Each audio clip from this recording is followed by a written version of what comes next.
Good evening, and you're welcome to yet another edition of Let's Talk About. And this is Let's Talk About, which is your weekly talk show coming to you from Trinity United Church here on the premises of the Trinity Theological Seminary in Legon.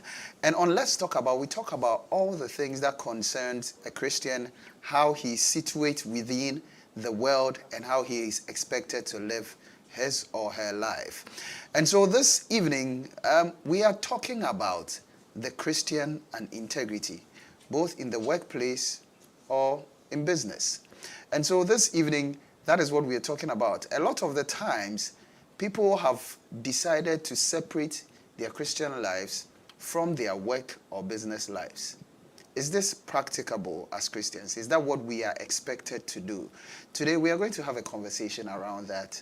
And we're expecting that you're going to be joining in and you're going to learn a thing or two to make you not only a good Christian in the church or at home, but also at your workplace or in business.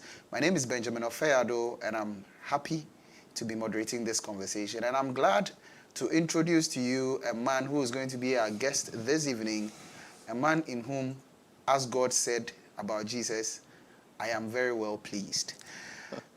He is an insurance practitioner and one who for the first time can introduce himself as a retired insurance practitioner. He's a member of the Trinity United Church. He's been its member for about 16 years now. He's a commodity that if you're a member of the church, you would know. He goes by the name Coker. William Coker is my guest this evening. Mr. Coker, you're welcome to Let's Talk About. Thank you very much, Ben. It's good to be here. It's great to have you. There'll be a few things I'll tell you about Mr. Coker as the conversation wears on. But you can also join in the conversation. We are live on both the YouTube and Facebook pages of Trinity United Church Legon. So you just search Trinity United Church Legon, both on Facebook and on YouTube, and you can join in the conversation. And while you are there, you can drop in your comments, your questions, your suggestions as the conversation goes on. So we'll get straight into the conversation. Mr. Coker, so I was just looking at the title, The Christian and Integrity in the Workplace and in Business.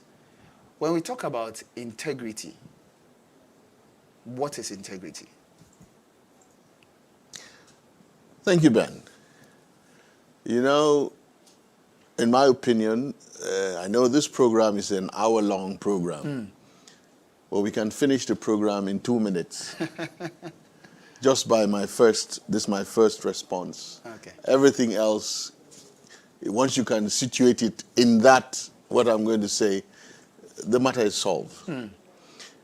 One thing I like about Christianity and indeed God, the Christian God, Jesus Christ, is that there's a solution for everything. You just have to take time to find it. On this aspect of integrity, Jesus gave us a very simple statement, which if we live by, I'm not even sure, well, maybe sin would still prevail, but we will not be in where we are at the moment. And that can be found in Matthew's Gospel, chapter 5 and verse 37, Okay. in which it clearly states, let your yes be yes, and your no be no. Fine, of course, there are a whole lot of branches and situations and, dynamics that go around it. Yeah. But if that is the pivotal point Yes. on which we situate everything else, you can imagine what our world will be like today. Interesting. So, I mean, to define integrity, letting your yes be your yes and your no be your no. Others have rendered it as saying what you mean and mean what you say. Others say what you do and do what you say. Others even say, walk the talk, And so it's just being honest. Will we be safe to use honesty as a synonym for integrity? Yes, I totally agree with that. In fact, in my career, one of the words that usually come out when you talk about integrity is honesty. It's a characteristic that if you say a person is a person of integrity, check his character, check what he does, he's always doing things honestly. He may not always be right, but he's honest about it. Okay. And he certainly is not like being devious or trying to set a trap to get you or anything. No. He genuinely believes what he's saying and what he's doing under the circumstances. So honesty is crucial. It's one of the main characteristics. And of course, under honesty, you have things like ethics. Okay. Okay, and we'll be getting into ethics. You must be ethical. Because now it's become more the word used in the workspace in business ethics. I mean, people may not typically say you should be truthful, but they will say be ethical. How do we distinguish ethics from integrity, or they are one and the same? No, for me there's a slight, difference, as it were. You see, within certain works of life, certain professions, certain creeds, something may be ethical, but lacks integrity. Okay. For the simple reason that within that profession, it is considered okay. Okay. Ethics. But in the larger context, is it honest? Does it come with integrity? I mean, there's the usual saying that there's honor among thieves. Well. You see, thieves have a code. And that's their ethical code for them. But in the larger Christian context, will it pass for integrity? I doubt. I see. So, one can be ethical in his or her practice, but not necessarily one with integrity. Very correct. However, if you have integrity in all your dealings, definitely you'll be ethical in whichever practice. I am looking forward to finding a person who is a thief and says he has integrity. I mean, if you see somebody somewhere, please, I'd like to have a chat with that person. Interesting. So now let's sit within the business space, the workspace. So one would say, I am seeking to portray integrity in my working, so at the workspace or at the workplace or in business.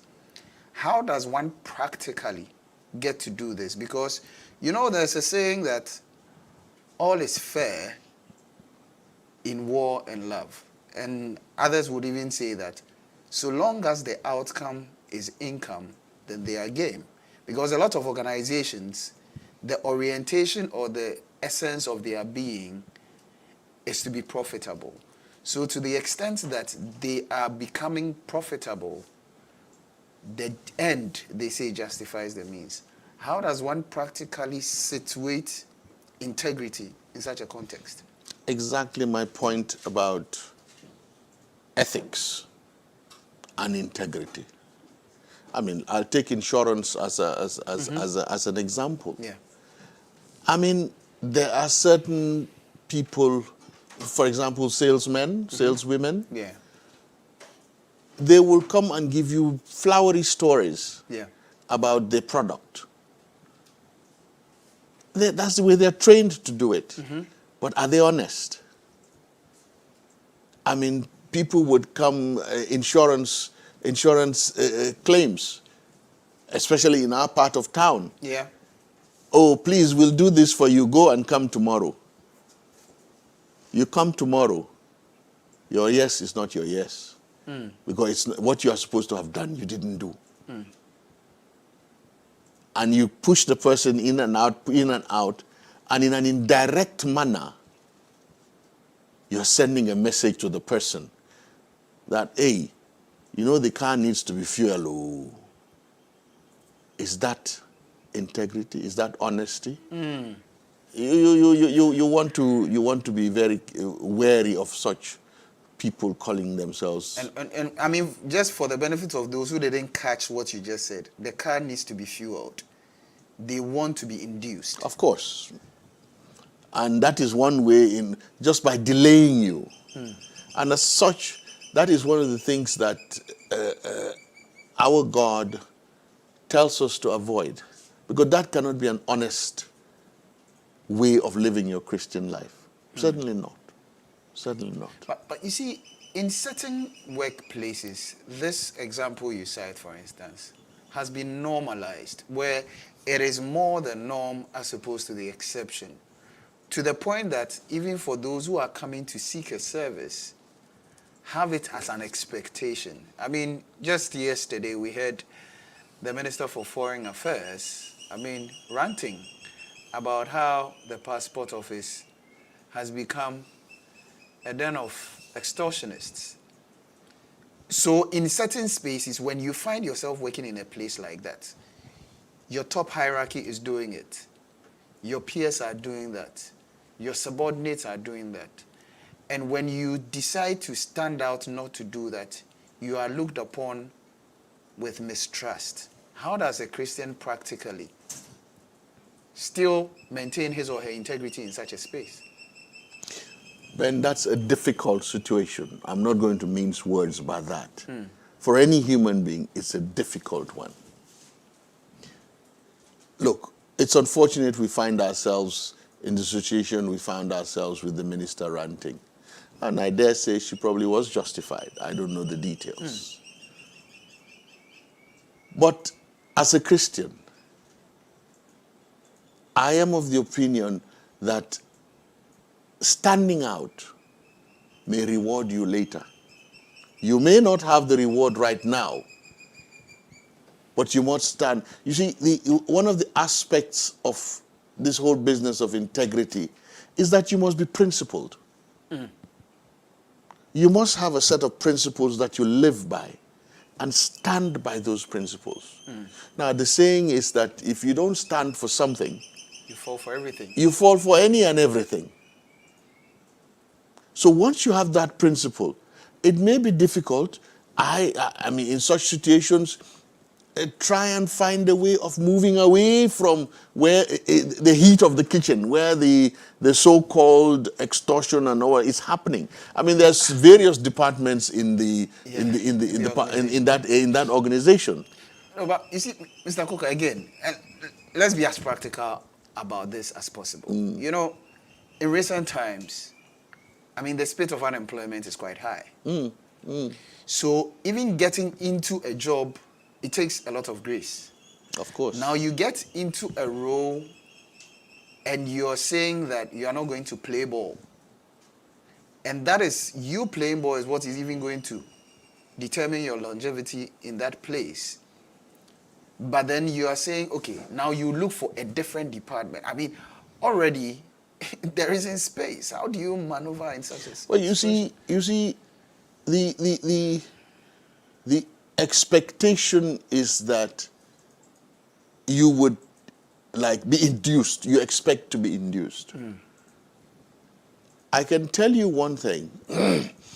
If you are a person with integrity, even in that situation, prove yourself by doing one thing. When work comes to your place, do it as it should be done. Then the issue of integrity comes into play. Just do it as it should be done. Don't wait for your car to be fueled, if you know what I mean. A paper comes, you have to review it. Don't leave it on your desk or lock it in your drawer and go for lunch. Or leave it there for 2 days when somebody who may have come all the way from Tamale or somewhere for their document is, wanting to go back rather urgently. Do it analyze it, make your report, send it to the next point, and you're done. For me, that's the way to go. You don't have to be induced. If you believe you are honest, you are a person of integrity, just do your bit and if the next person wants to be dishonest about it, that is not your fault. Okay. That is definitely not your fault. Okay. So you cannot be sort of downplayed, as it were, or even if there's a clique going around in the system, Yeah. you would have done your bit. I cannot see how you could be maligned because of that. Well, I've seen situations where choosing to do that which is right and not align with the wrongdoers, I mean, people actually set you up to actually fail on a number of occasions. You know, I mean, we even learn of the story of someone like Joseph in the Bible. Yes. You know, and so these are some of the practices. But I am hearing you talk about inducement a lot more. There are also those who talk about motivation. So they find themselves in a role where they think they are not compensated well enough. And so even in their output, it is not excellent. Notwithstanding the fact that they know they can do much more better. Here you are talking about the fact that once you have work, just do it, notwithstanding. For such a person who feels their efforts are not being properly so compensated and so are not motivated, a Christian, how should such a person handle a situation like that? I'm glad we are zeroing this talk around the Christian. Yeah.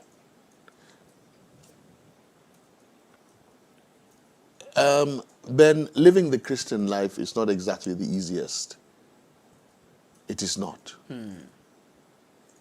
It takes a lot of prayer power. I mean, there are certain times and certain things, certain situations, you may not be even able to handle the situation yourself. And you need extra power. There's no doubt about that. And that is where the business of the spirit of Christianity comes in. I mean, to somebody who is not a Christian listening to me out there, they might say, you don't know what you're talking about. This is the reality of the life. It's like rubbish to them. But then I can tell you, because I have experienced such quite a few times. And God, in His own way and in His own wisdom, has protected me even in those situations. So yes, difficult? Yes, I can assure you it's difficult.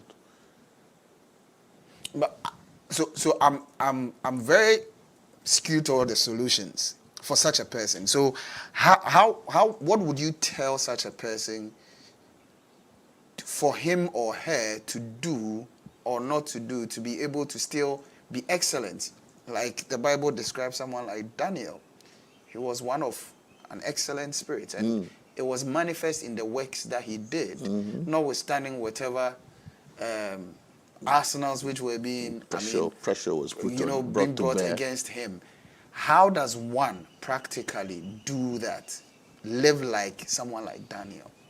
Look, but for the fact that Daniel was of God, of our Christ, Daniel would have died. But that's the point I am making. He stood on his own. And even in the den where he was supposed to have been finished off, what happened? God was there for him. I am not saying I have a perfect solution to this. But the fact is, once we rely on our God, Father, Son, and Holy Spirit, He will always find a way. Like I said, it's in practical human terms, it doesn't make sense. Oh, it doesn't. It doesn't make sense. That's why I think Paul says that what we're talking about to some people is what? Rubbish. Yes. It's nonsense. but to those that are being saved. that are being saved. It's everything to live for. So yes, I mean, I am not going to tell anybody that cultivating a character and spirit of integrity is easy. Not in our modern day. No, not in the society we live in. I mean, that's why, if I may just pull in a jest, to have worked for as long as one has worked and then retired peacefully, I mean, it's a great blessing. It's a great blessing. I mean, not many people, if any at all, can point the finger and say Mr. Coker did that or X did that. You know. So it's exhilarating because all those times you're under pressure. Yeah. Yes, you're under pressure. Interesting. I mean, for those of you who are just joining, this is Let's Talk About. And today, on Let's Talk About, we are talking about the Christian and integrity in the workplace and also in business. And we've had Mr. William Coker, who is an insurance practitioner, professional, who has been doing this for many years. Just a few days ago, he's telling us that he has retired. Yes, and he is talking to us. He's helping us understand better what integrity is, how the Christian is expected to exude that in the workplace and also in business. And you can also contribute to this conversation. You can send us a message via our WhatsApp number on 0501 579 996. The number again is 0501 579 996. Alternatively, you can drop your message on both the Facebook and the YouTube stream via which you are watching us this evening. And we are live on Trinity United Church Legon on both Facebook and YouTube. We'll be happy to share your comments, your suggestions with the rest of the world, and also put your questions to Mr. Coker. So please get them coming through. Mr. Coker, still on this issue of integrity. And for a lot of young people now, virtue is not praised. Riches is what gets the recognition. And so you'd realize that thanks to social media, people get to see how well others are doing by virtue of what they demonstrate in assets. In a time like this, for a young person who is not used to a generation of wait, work hard, your time will eventually come, how does such a person practically live in these times? Our Bible tells us that the love of money leads you where? Almost certainly into the evil. Yes. It doesn't say money is bad. But when you put money above your integrity, that's where things go wrong. Yeah.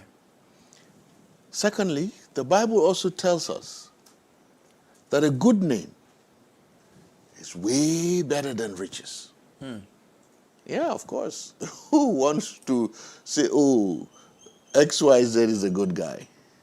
But I can tell you one thing. If you cultivate a good name in your place where everybody else around you is actually doing the wrong thing, the tendency is you have a lot more respect. People look at you and they say, oh, as for X, if you go there, you won't get this. Not that he's a bad guy, but he won't play ball with you. He stands for this, he's a principled person, and he stands by his principles. He's accountable. He's responsible. He does not run away from responsibility. Now, as a young person these days, I think social media has hurt us more than Do us good. than has done us any good. There are parts of social media which are good. I mean, it's nice to be able to have somebody thousands of miles away and you speak to them and you're seeing them, and that's beautiful. Yeah. But when social media, for example, is used as a means of giving impressions that are not there, that leads the wrong way. And this is the same thing, of course, that Jesus says, if you lead young people the wrong way, he may have said little children, but it looks like even the younger people going up are behaving like little children, not having a God-guided sense of their own. If they're led the wrong way, it's better that a millstone be tied around your head and you into the sea, you know. So yes, in my opinion, young people, I was young too, and I'm sure I enjoyed my life as a young person. But now, like you say, people don't care about integrity. They don't care about a good name. Because really, the point is made. I mean, as I said in street parlance, if you're good name, you go chop.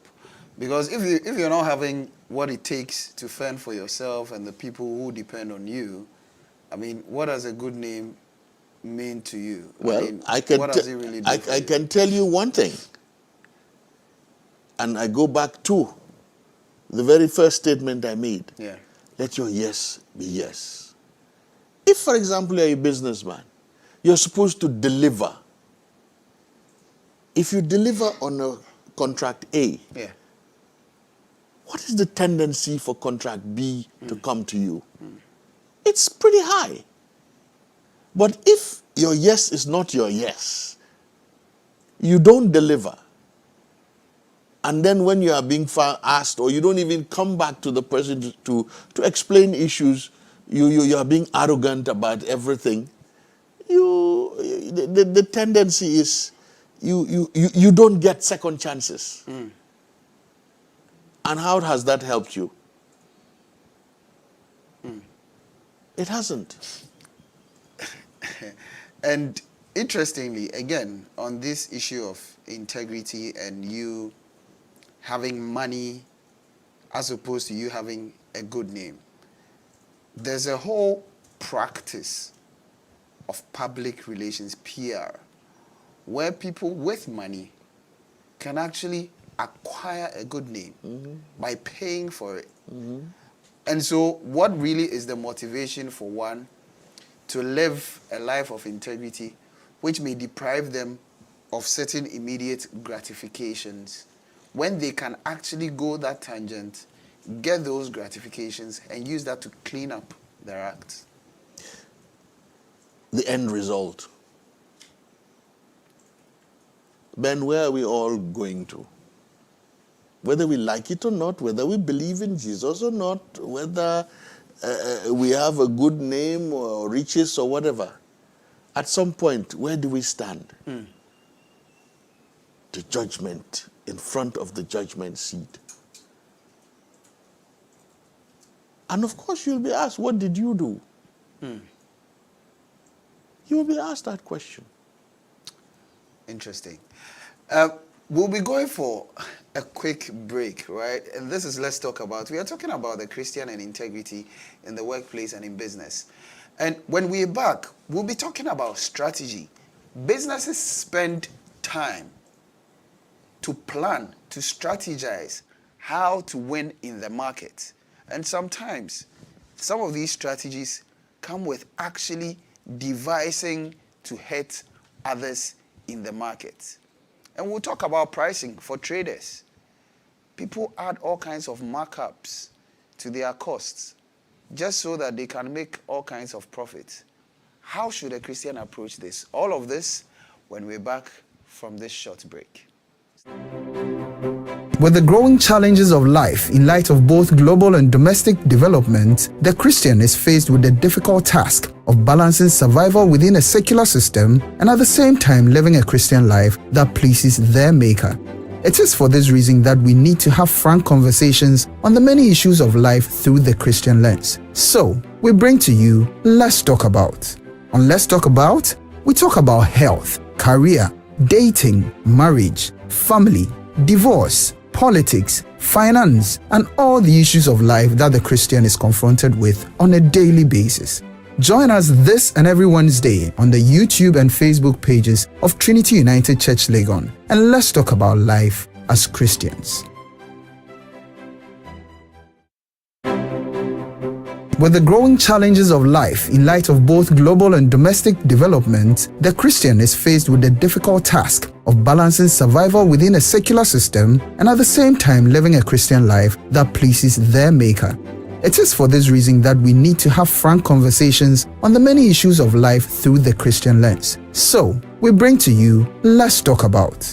On Let's Talk About, we talk about health, career, dating, marriage, family, divorce, politics, finance, and all the issues of life that the Christian is confronted with on a daily basis.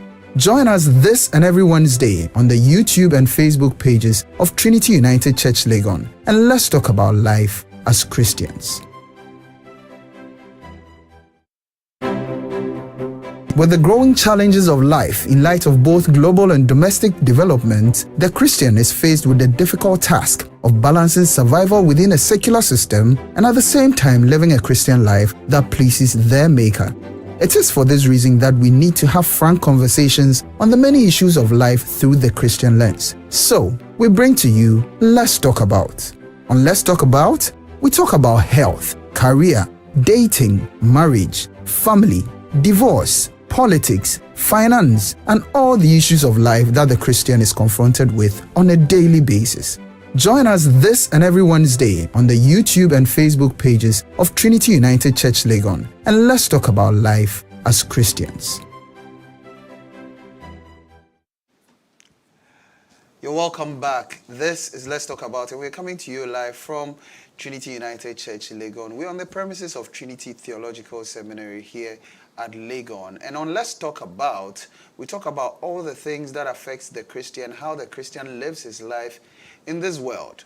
We are in this world, but we are not of it. How are we to live our lives? And today we are talking about the Christian and integrity in the workplace and also in business. And we've had so far with us Mr. William Coker, who is an insurance professional, recently retired. Join us to have this conversation. And it's been so far interesting on a number of fronts. But just before we went on the break, I gave you a sense of the other aspects that we would want to explore. And so let's go straight into it. Mr. Coker, on the issue of strategy, and by virtue of my work, and I believe yours, you've sat around a number of meetings of management and boards. You've reviewed documents and minutes, and it has become a thing where businesses expend themselves, both physical resources and also mental resources, to plan, to strategize on how to get into the market and how to win in there. There are times that some of these strategies to make them win in the market has been those that hurt others.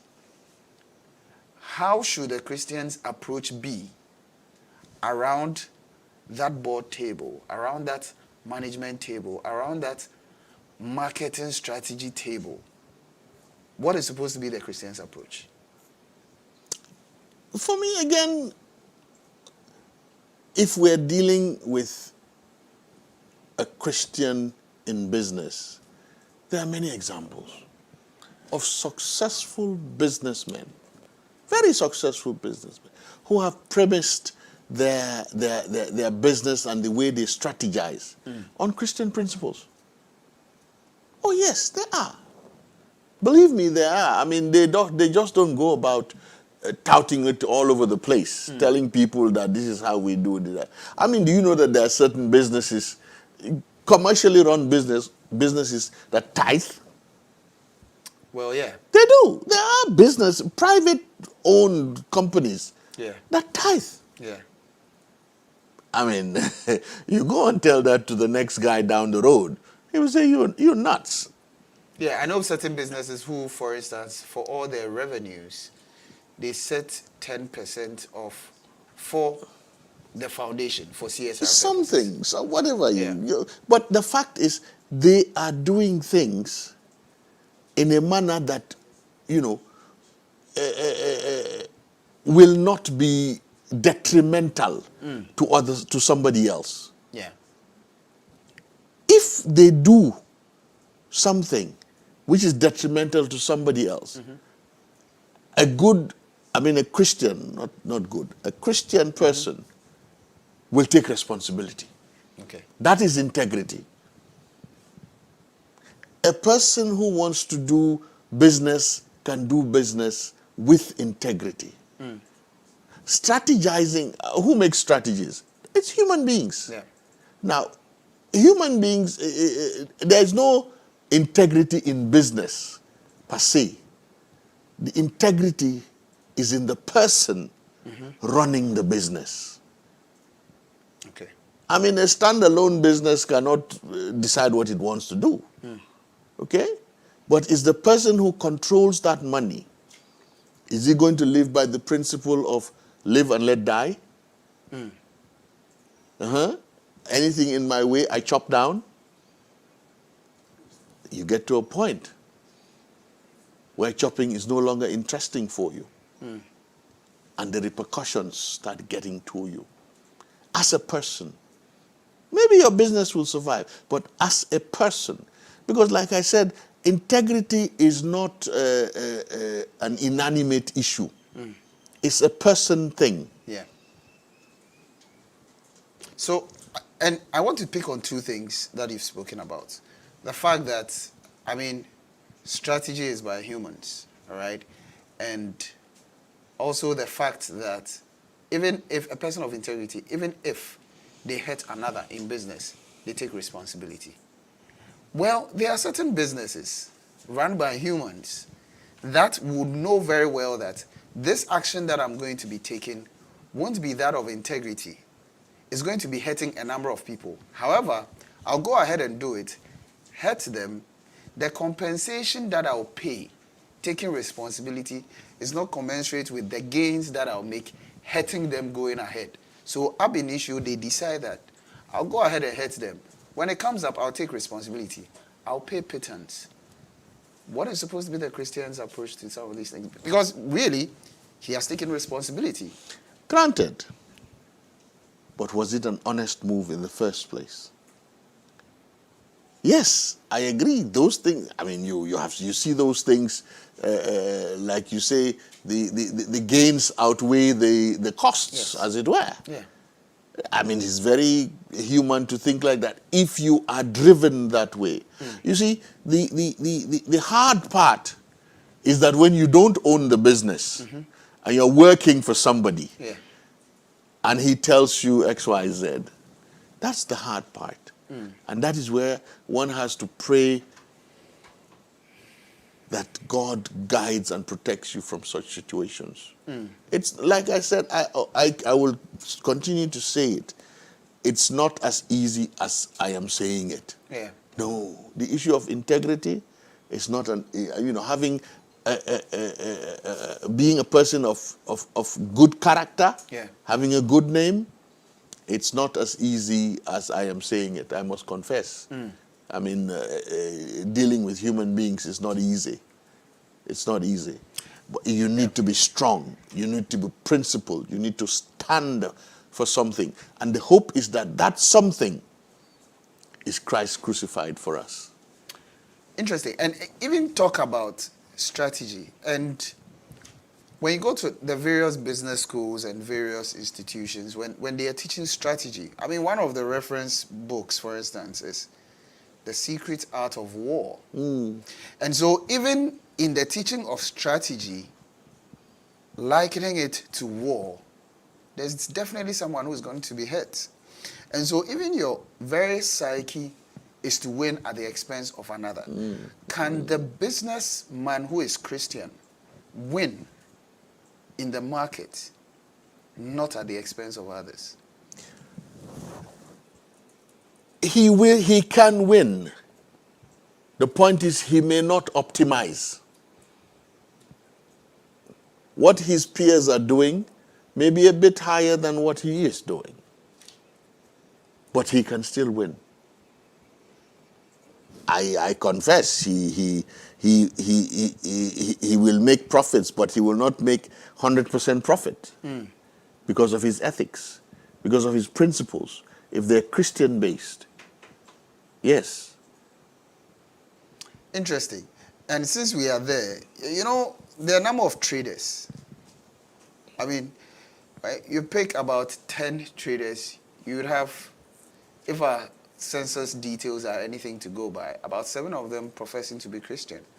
In fact, you go to a lot of our markets and there are radios and speakers blasting Christian music and sermons and all of that. But we also know that in these markets, some of these traders, for those who sell grains or even sell, some of these fruits, the container, the olonka, it's been somewhat, hit. Dented inside. You know, dented in a way that it reduces the capacity it gets to take to even minimize the true value that is given to people who are coming to buy. And the examples are many. Yeah. When you talk about oil, some add color to it. All kinds of things. Styrofoam is melted and added to honey. You know, people will go and buy, freshly tapped palm wine, and they will add sugar. All of those kinds of things. These are being sold in the markets. Again, it is for profit, and they'll tell you, we are trying to make a living. What is supposed to be the Christian's approach in all of this? I give you even another example. My wife does not buy cayenne pepper, I don't know how you call it here, in the market. Yeah. No. She would rather buy the pepper fresh. Yes. Or at least dried. Yeah. Come home, pick it up for herself, and grind it and do her own powder. Yeah. For the simple reason that she found out that some market women would actually take kola nut, red kola nut, And blend it. and blend it, grind it so well and so fine, And mix it with a cayenne pepper. Just for volumes. What we call mekusam. Yes, the powdered pepper. Yes, powdered pepper. Now, I go back, fortunately, where everything here is based on Christian values. I go back to the Bible.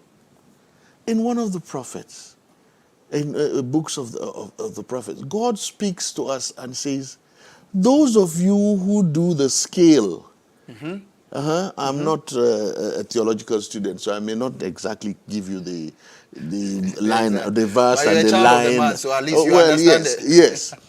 Those of them who tamper with the scale, Yeah. the weighing instrument, Yes. it's the same thing. And there is a curse on those people. And that same curse is on us. The people who are is still true to our generation. Because yes, it may not be a scale as in weighing scale. But the fact is that dented olonka, It's an instrument of measurement. it's an instrument of measurement. That added kola nut reduces the actual product. Yeah. So you are reducing something. You are cheating. You are deceiving. You are deceiving. That's the point. And deceit, the opposite of deceit is what? Honesty. Honesty, yeah. And we get back to integrity. So, sad that this may be, people who do that kind of thing in the various marketplaces, in my opinion, humble as it may be, are not people of integrity. Okay. I am very clear about that. Would want to bring some of your comments that are coming through, and I see that Gloria Amegache comes through with a comment. She says, we hold ourselves accountable for our actions, being honest and taking responsibility. As in Proverbs 19:1, integrity helps us find contentment that brings clarity and guidance to our lives. And that's a contribution coming from Gloria. And also, comment coming from Adom Prayer. He says, integrity is a byproduct of being a Christian? There's no doubt about that. I agree with both of them totally. Look, if you're a person of integrity, you sleep well at night. You sleep because you're not worried about tomorrow going to the office and you had said something to somebody. Yes. And you are not able to deliver to that person because you genuinely know that you lied to the person. I think one of the things that tend to keep a lot of workers up at night, especially those who have some conscience, is when they have not delivered on certain promises, especially when it comes to work. A good person, Yes. a person with integrity, Yes. will always make sure he or she delivers so that they can sleep at night. If they don't deliver, then they know they have a problem. That's it. In other words, it's a positive problem, not a negative one. Yeah. I remember in my former employment, one of the things that you get to be told with your actions is, with this thing that you are proceeding with, like a rule of thumb, can you sleep at night? Well, I will look at it, I will give it to you in another context. When you are doing something, even if it's in private, your measuring stick should be what. I'm not even bringing God into this one. Let's leave. Fine, we can't leave God out of it. But let's living with ourselves. Yes. If what I am doing in private, for some reason, comes into the open, can I still stand? Can I open my eyes and look at everybody and know that I am right? If you cannot, then don't proceed. Then if you cannot, then don't proceed. Because as soon as you proceed, it's a matter of integrity, I suspect which you have lost. This may be somewhat addressing a question which has come from Gloria Megache as well. She says, if a Christian receives money from a businessman in order to expedite the award of a contract to that business, would you say the Christian is corrupt and doesn't have integrity? Personally, you see, now let's look at the language there. It's saying receives money from a businessman in order. That passes as an inducement. Money for fuel. To put some weight on the paper. To put some weight on the paper so that the paper doesn't fly. Even though there's no wind blowing in the room. That is inducement. It's very different. Very different. Where you do an honest job and a satisfied customer without any soliciting decides to give you a gift. A gift. It can be cash. It can be material. Bro, it's a different ball game altogether. Even for that, some organizations expect you to declare. Well, there you are. In fact, some organizations say to their staff, even if you are given, don't accept. Yes. It is just to avoid a loophole and the issue of integrity. It's just that. Gloria's point is very clear. Okay. But the fact that it is those two words, in order that something will follow. There's causality there. There's cause and effect there. Okay. So Gloria comes back.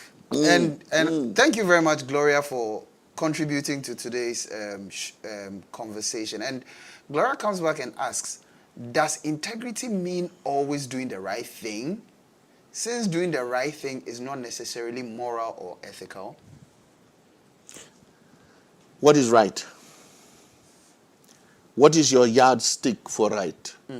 Is it the Christian yardstick?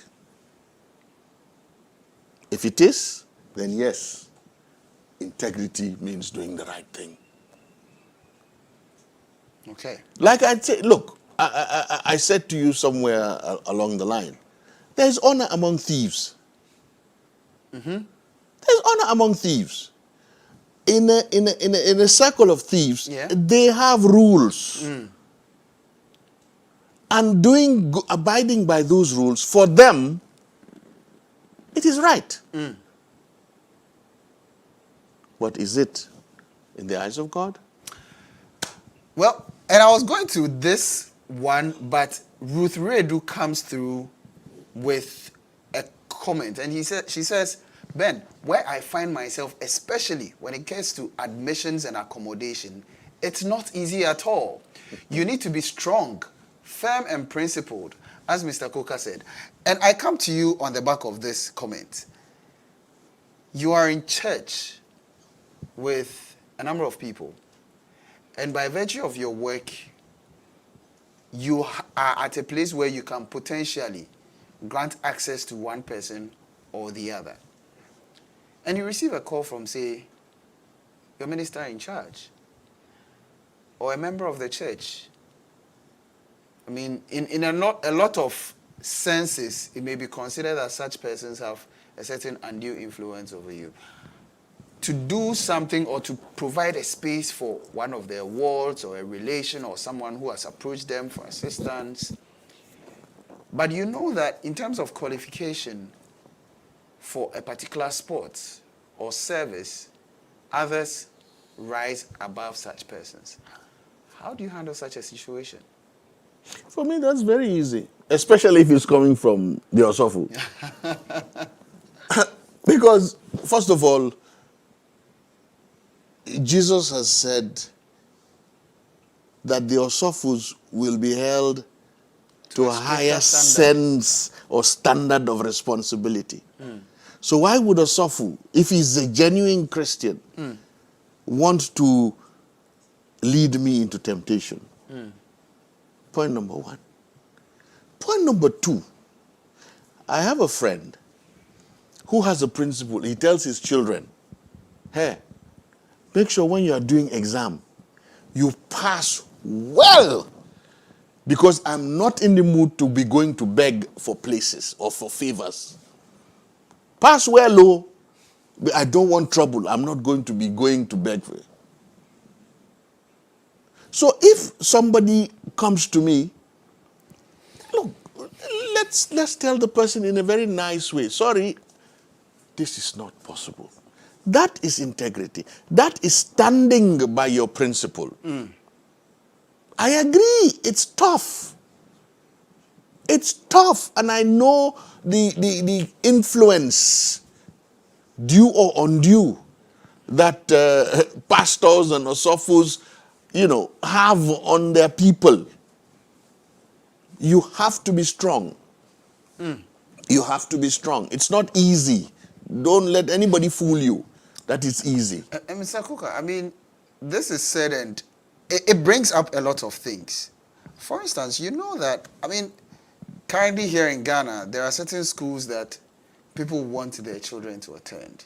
Say, a Wesley Girls, a Preserve, an Achimota, those kinds of schools. And you know that your child may not be the brightest. However, finding him or herself in such a school is going to, he or she is going to be offered a certain environment that the best in that person will come out. And that point may be a single determinant of how professionally and even subsequent in life his or her life is going to be like. As a parent, talk about one not getting as great grades. Should a parent not wanting the best for their child make any effort in that regard to get them placements in places where ordinarily they may not have access? First of all, is academics the be-all and end-all? I have seen children who have grown up to be good members of society, rich members of society, who were not academically well off. They did other things, and they are doing great at the moment. Yes, for me, this issue of I want to go to Prosecco. I want my child to be in Achimota or Ebri Girls or Wesley Girls. Speaking as a quote-unquote outsider, if I may use that word, for me, it's purely a prestige matter. Purely a prestige matter. But of course, that's a topic for another day. Another day. Of course, caveating it with the fact that you are an outsider. Yes, of course. and the reason I emphasize that is that it gives me that, again, quote unquote, independent, unattached mindedness towards the subject. You know, because I mean, everybody else grew up here and blah, you know. So those are things are there. But for me, coming, like I said again, as an outsider, and the little I have been able to learn, that's my opinion. That's great. My opinion. Daniel Kuchwati comes through with a question, and he says, how will one relate if the integrity is being threatened in an environment which doesn't call for Christian values? We, in a way, touched on that earlier on in the discussion. I would say to Daniel, you have to stand for something. I don't know what it is, but you have to stand for something. Because if you don't stand for something, you'll fall for anything. I mean, you'll fall for the pressures that come out of being in a non-Christian environment. A non-principled space. A non-principled space. You must stand for something. What do you stand for? Do you stand for Christ or do you stand for the world? Should you stand for Christ in the workplace, even to the point of losing your job, especially in the current economic circumstances we find ourselves in? If your measuring rod is Christ, I would say yes. If your measuring rod is the standards of the world, well. Mr. Koka, someone with a family has fees to pay, has mouths to feed, has bills to pay, and is potentially losing their job because they decided to not just bend it once. Now, integrity also has a particular characteristic, and that is being helpful to somebody. Okay. Now, being helpful doesn't mean you have to bend the rules. You can guide the person. Now look, there is this is the way it's usually done, but there is this alternative. It may take a longer time, but go through this route, you might end up doing what? You are being helpful. You're guiding the person to achieve what eventually that person may want to achieve. Yes. Being helpful to somebody is a mark of a person with integrity. Oh yes, there's no doubt about that. Anyway, Kofi Asante comes through and renders integrity differently. I mean, somewhat similarly, but differently to what you did. And he said, someone has said that honesty or integrity is doing the right thing when no one is watching. So in the same way, yes, if what you're doing, should people see it? What will you stand? Will you be able to stand? You know, there's something, I think, is it JY? Our yes, little children, our children here, I don't know which of them. Okay. They have this mantra. Yes. What would Jesus do? WWJD. Okay. I think I've seen them on their T-shirts at one point. Okay. For me, in any situation you find yourself, in anything you want to do, ask, go by it. The questions are coming through and fast. Theophilus Neto is asking, how do we feel about a director handing you, as a manager, a CV for you to hire that person, even though there are other candidates to be considered? Put the candidate in the fray. But your director is instructing you, the manager, Yes. to execute. For you, as far as you are concerned, Yes. have you got, can you, as it were, how shall I put it, protect yourself, quote unquote? If that director is sending you to do something, and you honestly, in a nice way, respectfully explain to him, and he still believes that's the way you should do it, send him a note. A nice You little should note. send an email Oh, something. to keep a trail. Well, so that tomorrow. No, but the director knew that he or she wants to avoid a trail. That's why he brought the paper to you and indicated that engage this person. Well, that is, if it's the first time he's doing that, that's your best opportunity to set the standard. If it's not the first time, then obviously there has been history. You've done it once, twice, 3 times before. Yeah. That's why he's come to you. If by chance, even after doing it 3, 4 times, you become a Christian, of course, Or you decide to activate your Christian. you decide to activate your Christian principles, whether to your advantage or to his disadvantage. Yeah. It's another matter altogether.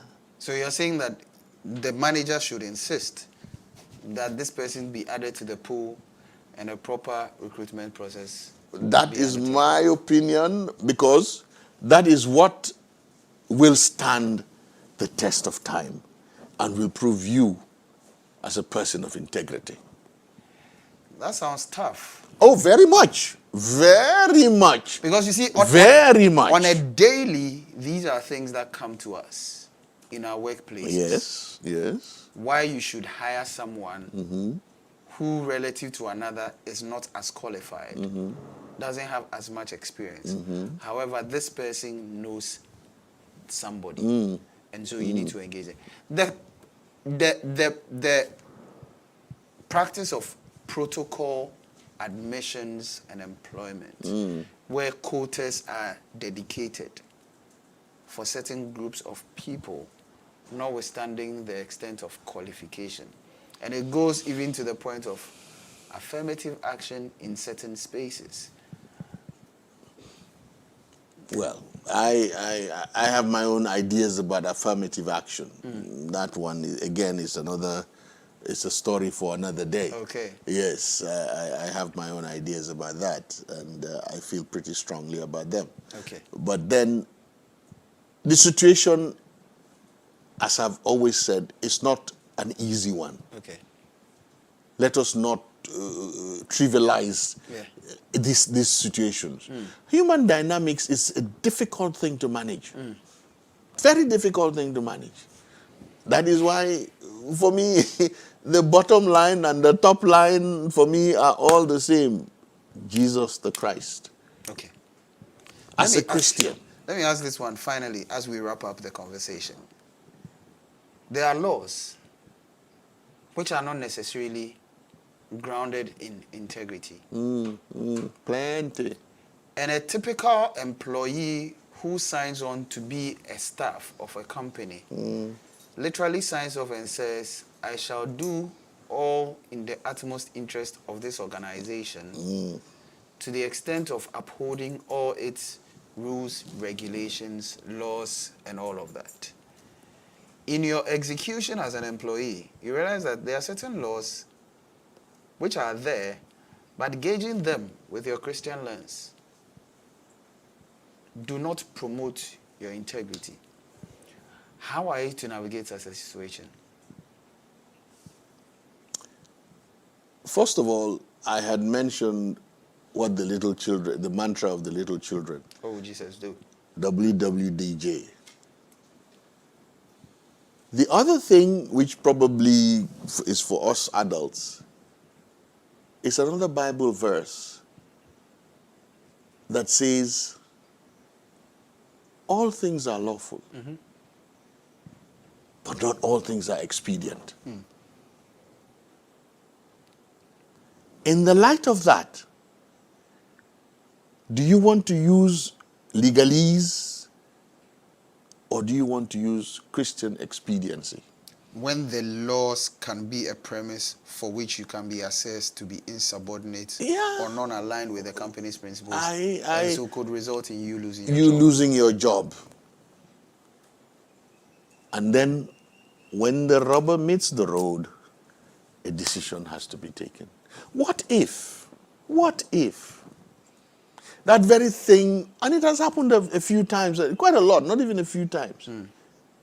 You bend the principle, it comes around to haunt you. But then the law still stands. Yeah, I know. The law is always there. But it comes to haunt you. And the very people you are probably trying to help or, compromise, use that same set of circumstance against you. It can work that way. So why don't you stand firm so that they don't have, even if they want to use something against you, it will be for good. And it will be a matter of integrity. Thank you very much, Mr. Coker.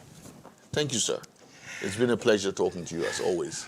We've had Mr. William Coker, who is an insurance professional, recently retired, being our guest this evening, I should say, having this conversation on the Christian and integrity in the workplace and also in business. This has been Let's Talk About, your weekly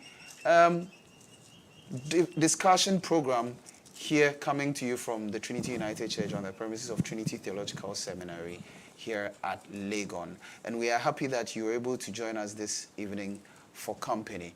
I must say that Mr. Coker recently retired, and unfortunately, he will be leaving us for the Gambia, where he's going to be now permanently domiciled. And so, for those who want to see him again, this coming Sunday will be his last Sunday with us here at Trinity. So, make time and pass by a few good words, a few blessings. You can say a prayer for him as well. Oh, yes, those are always welcome. And on that note, we would want to sign off. My name is Benjamin Ofeado. I'm happy that you were able to join us. On behalf of the entire production team, stay safe, do what is right, even when no one is watching. Have a good night.